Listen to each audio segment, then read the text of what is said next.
So, good day guys.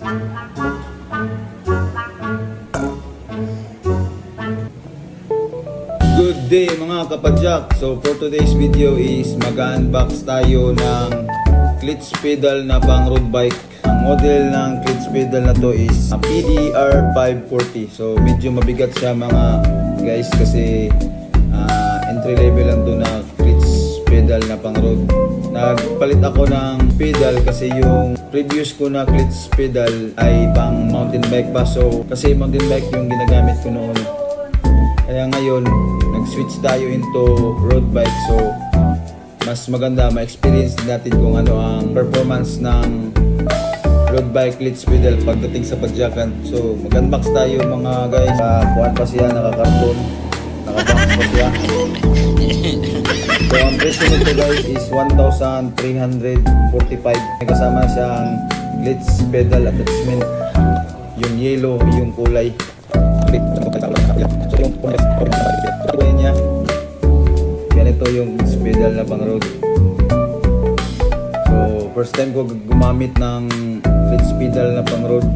Pero, hindi na tayo baguhan pagdating sa clutch kasi naka-clutch na ako noon pa.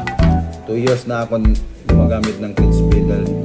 So, try ko naman itong pang-road kung ano ang performance pagdating sa padyakan. So, ito yung kasama niya. So, plastic yung bala niya. Hindi kagaya ng sa mountain bike is bakal. So, ganito lang siya. Oh. Dalawa yan para magtigisa siya. Tapos, yung mga bolts. Tapos, kita ko rin sa inyo yung clutch shoes ko na bago. So, ang model nito ay Shimano RC304. Okay, mahilig ako sa white. So, noon, mga white din yung clutch shoes ko. Pero, yung pang mountain bike, so, dito yan sinasalpak itong attachment. So, pakita ko sa inyo mamaya kung paano to i-attach at para paggamit. Wala siyang orientation kung nasaan yung right at saka left. Diyan, upward, downward, and sideways.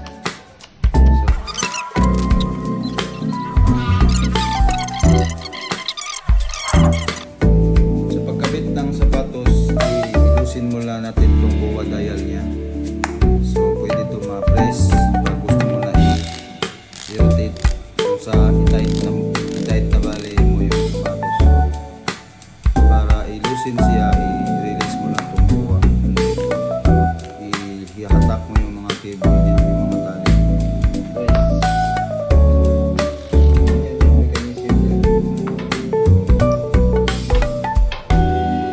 So, kung marinig nyo na yung snap na tunog, so meaning yan, naka-clip in na siya. So, hindi na yan basta-basta natatanggal sa yung pedal, yung sapatos mo. So, para ma-clip out mo siya is i-move mo siya sideways, either way, sa right or sa left. Ganyan.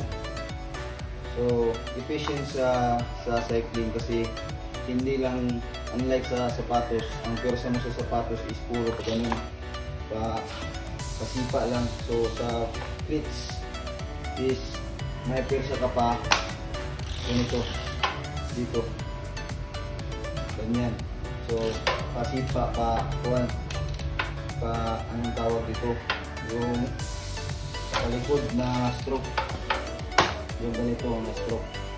So dyan magamit yung pinakamalaking muscle mo, which is yung dito sa upper muscle sa paa mo, yung sa glutes and sa yung buttocks, yung sa kwetan mo na muscle. So, kaya mas maganda yung naka-clutch shoes. So, that's it mga idol. So, see you on my next video. Paalam.